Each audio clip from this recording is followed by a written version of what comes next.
Good morning students. बातें चल रही थी अपनी ट्रांजिशन मेटल एलिमेंट्स की प्रॉपर्टीज पढ़ ली थी। उसके बाद में अपन ने पढ़ा था कि जो फर्स्ट सीरीज है तेरी ट्रांजिशन, उसकी क्या क्या प्रॉपर्टीज है, उसकी क्या क्या गुणधर्म है, वो पढ़ रहे थे। ठीक है, अपन ने आयोनाइजेशन, उसकी परमाणु आकार के बारे में पढ़ लिया था। आयोनाइजेशन ऊर्जा मतलब आयनन ऊर्जा के बारे में पढ़ लिया था अपन ने। ठीक है, और उसके बाद में वेरिएबल ऑक्सीडेशन स्टेट अपन ने पढ़ ली थी। ठीक है, धात्विक प्रॉपर्टीज अपन ने पढ़ ली उसकी, ये चीजें अपन ने पढ़ी थी। आज जो पढ़ेंगे बेटा, अब जो पढ़ेंगे वो पढ़ाई उसके लिए अपन एक बड़ा ही इंपॉर्टेंट टॉपिक है कि संकुल यौगिकों की संकुल ट्रांजिशन मेटल एलिमेंट्स की संकुल बनाने की प्रवृत्ति। ठीक है, संकुल बनाने की संकुल यौगिक बनाने की प्रवृत्ति।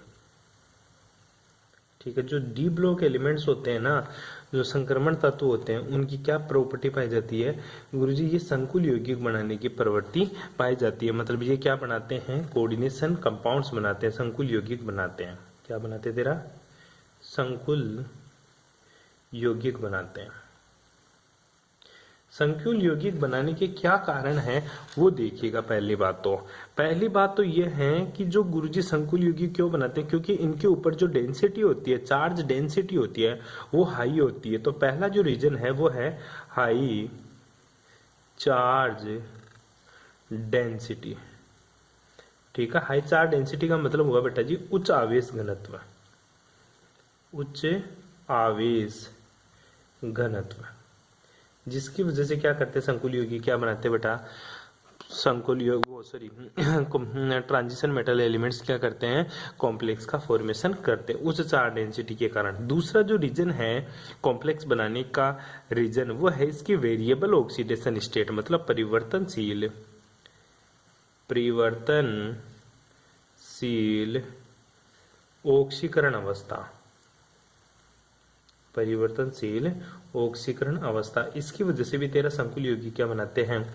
वो ट्रांजिशन मेटल एलिमेंट्स क्या बनाते हैं? संकुल बनाते। तीसरा जो कि इंपॉर्टेंट है, रिक्त डी कक्षकों की उपस्थिति। ये बड़ा इंटरेस्टिंग है। रिक्त डी कक्षकों की उपस्थिति, रिक्त डी कक्षक उपस्थित होने के कारण संकुल यौगिक क्या बनाते? तेरे संकुल बनाते हैं। मतलब तेरे जो भी संक्रमण तत्व है वो क्या बनाएंगे? तेरे संकुल यौगिक बनाएंगे। क्वेश्चन क्या आते हैं? संकुल यौगिक वो संक्रमण तत्व संकुल यौगिक बनाने की प्रवृत्ति पाई जाती है। संक्रमण तत्वों में संकुल यौगिक बनाने की प्रवृत्ति पाई जाती है। क्यों? क्योंकि संक्रमण तत्वों में उनके ऊपर जो उपस्थित चार्ज घनत्व होता है, आवेश घनत्व होता है, वो उच्च होता है। दूसरा, ये परिवर्तनशील ऑक्सीकरण अवस्था प्रदर्शित करते हैं। और तीसरा, इनमें रिक्त डी कक्षक उपस्थित होते हैं, जिसके कारण ये क्या बनाते हैं? संकुल बनाते हैं। आई बात समझ में?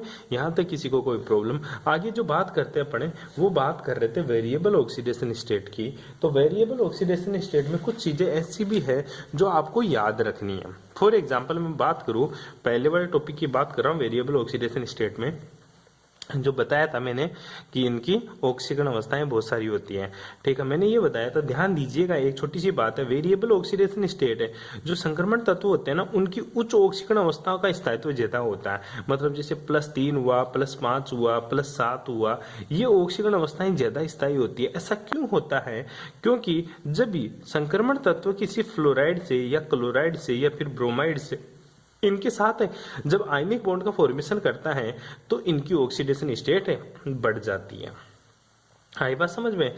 दूसरी चीज, एक चीज और ध्यान रखना, मैंने आप लोगों को बताया कि ऑक्सीकरण अवस्था के ऑक्साइड आयनिक क्षारीय भी होते हैं, अम्लीय भी होते हैं और उदासीन भी होते हैं। ठीक है, ध्यान दीजिएगा। मैंने ये 1 2 3 चीज के बारे में बताता हूं। एक तो Ti और एक MnO। ठीक है, दूसरा मैं एग्जाम्पल लेता हूं V2O5। ठीक है, इधर मैं एक एग्जाम्पल लेता हूं तेरा Mn2O3। ठीक है, इसी प्रकार मैं एक एग्जाम्पल लेता हूं MnO4। ठीक है, आगे चलता हूं तो एग्जाम्पल आता है मेरा CrO3 और यहाँ एग्जाम्पल आ जाता है MnO3। ठीक है बेटा जी, इसी तरह यहाँ पे चलूंगा तो मेरा एग्जाम्पल आएगा Mn2 O7। अब तेरे को नीचे वाले Mn की बात करें तो इनकी ऑक्सीडेशन स्टेट बताइएगा। यहाँ पता चलती है जब ऑक्सीडेशन स्टेट है तो यहाँ पे +2 है, क्योंकि जब ये टूटेगा तो इसके ऊपर तो -2 और Mn के ऊपर +2।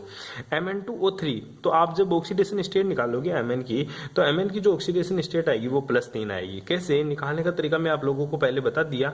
Mn2O3 की तेरे को ऑक्सीडेशन स्टेट निकालनी है।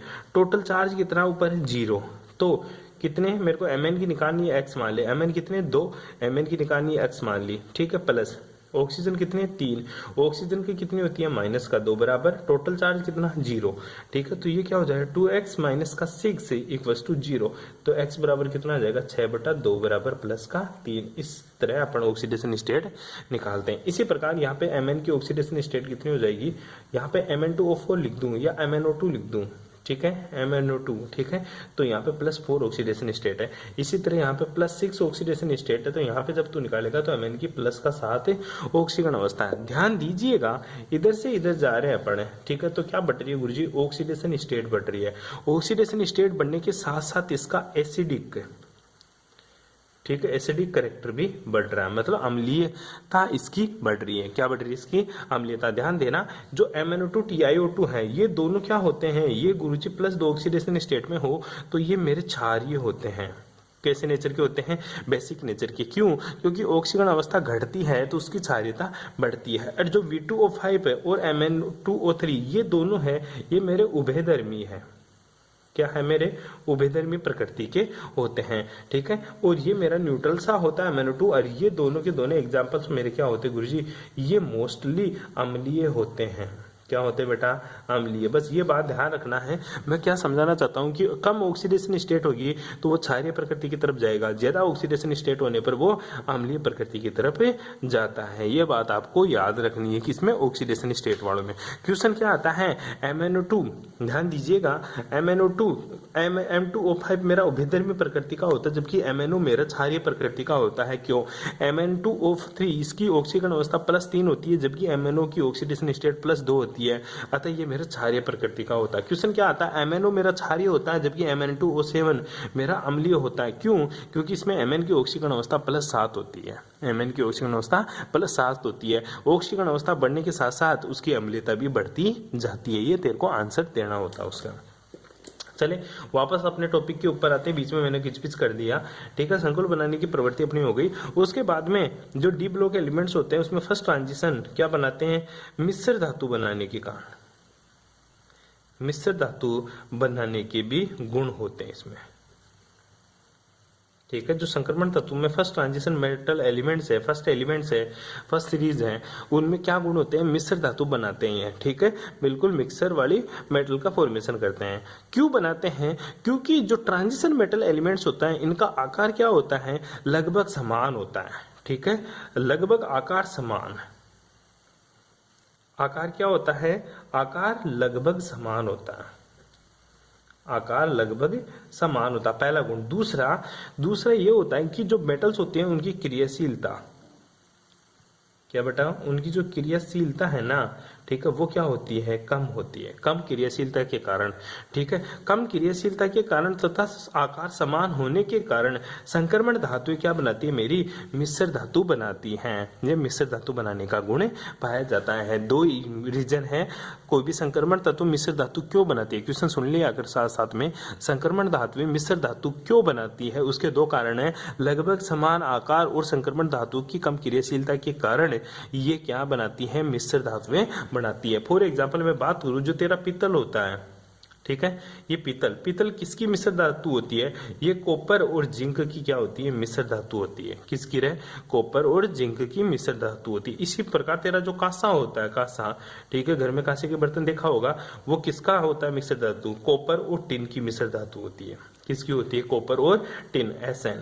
ठीक है, कॉपर और टिन की मिश्र धातु होती है, ठीक है। इसी तरह तेरा गन मेटल, ठीक है, गन मेटल, जो गन मेटल होती है बेटा, ठीक है, गन मेटल वो किसकी बनी होती है, वो बनी होती है बेटा जी, ध्यान देना, कॉपर प्लस जिंक प्लस तेरा टिन, इन तीनों चीजों से मिलकर बनी होती है क्या, गन मेटल। इसी प्रकार तेरा जो जर्मन सिल्वर, क्वेश्चन पूछ लेता है इनमें से कोई सा भी, तेरे को याद करना है।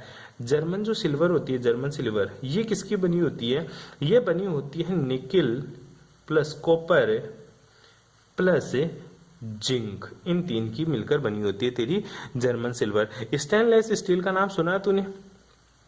ठीक है, कौन सी? स्टेनलेस,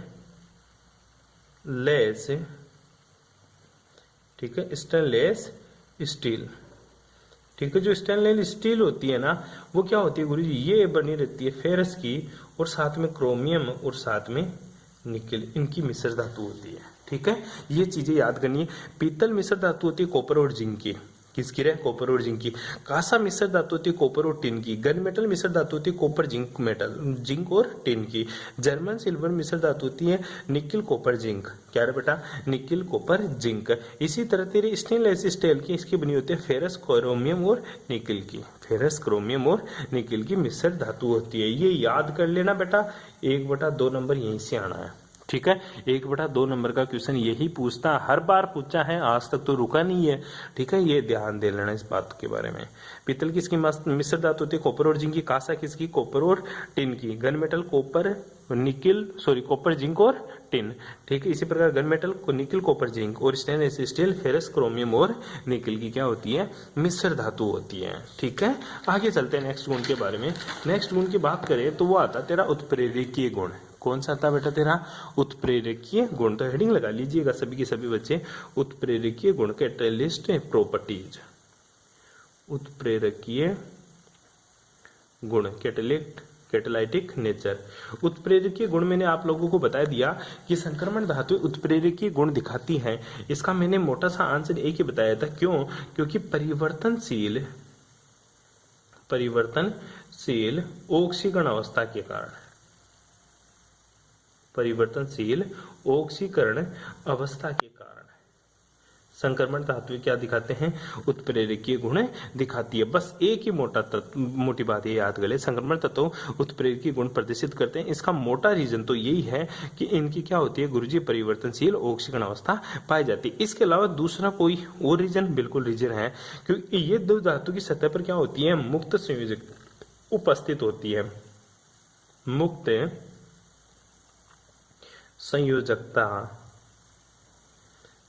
संयोजकता के कारण संक्रमण धातु की जो संयोजकता होती है वो क्या होती है? मुक्त होती है। मतलब free valency of transition metal elements are is the responsible for the catalytic properties.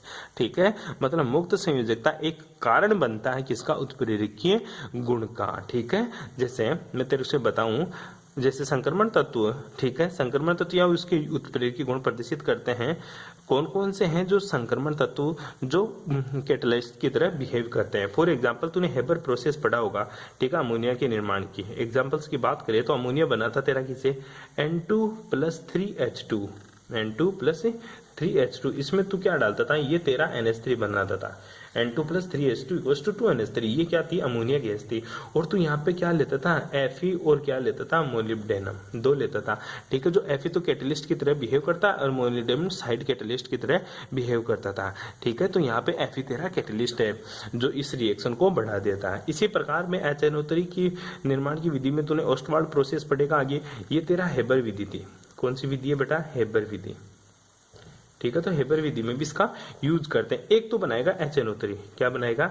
HNO3। ये किससे बनता है? ये NO2 प्लस HNO3, जो NO2 मतलब 2NO2 के साथ में 2HNO3 मतलब HNO3 बनाएंगे हेबर प्रोसेस के द्वारा। इसको बोलते हैं ओस्टवाल्ड मेथड। ओस्टवाल्ड प्रोसेस या ओस्टवाल्ड प्रक्रम भी बोलते हैं इसको। ठीक है, ओस्टवाल्ड प्रक्रम में अपन किसका यूज करते हैं? प्लेटिनम यूज करते हैं। किसका यूज करते हैं बेटा? प्लेटिनम का यूज करते हैं। ठीक है, इसी प्रकार तो संपर्क विधि किससे बनाएगा? H2SO4 बनाएगा। ये क्या है तेरा? कॉन्टेक्ट प्रोसेस, संपर्क विधि। ठीक है, संपर्क विधि, कॉन्टेक्ट मेथड बोलते हैं इंग्लिश में इसको। संपर्क विधि में जब H2SO4 मिलाता है, बनाता है, तो तू वेनेडियम पेंटाऑक्साइड का यूज करता है, V2O5 का। इसी प्रकार तेलों का जब तू हाइड्रोजनीकरण करता है, किसका? तेलों का हाइड्रोजनीकरण। तेलों का हाइड्रोजनीकरण। सारी की सारी रिएक्शन अपन रिएक्शन मैकेनिज्म में पढ़ेंगे।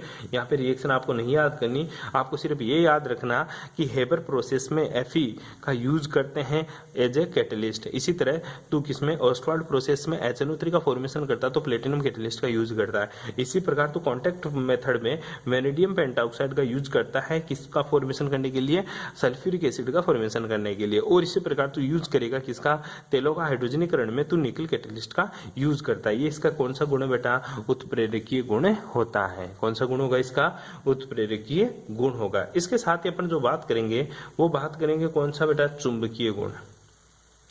कौन सा गुण, चुंबकीय गुण, जो कि अपन कौन सी क्लास में पढ़ेंगे, नेक्स्ट क्लास में। ठीक है भाई, थैंक्स फॉर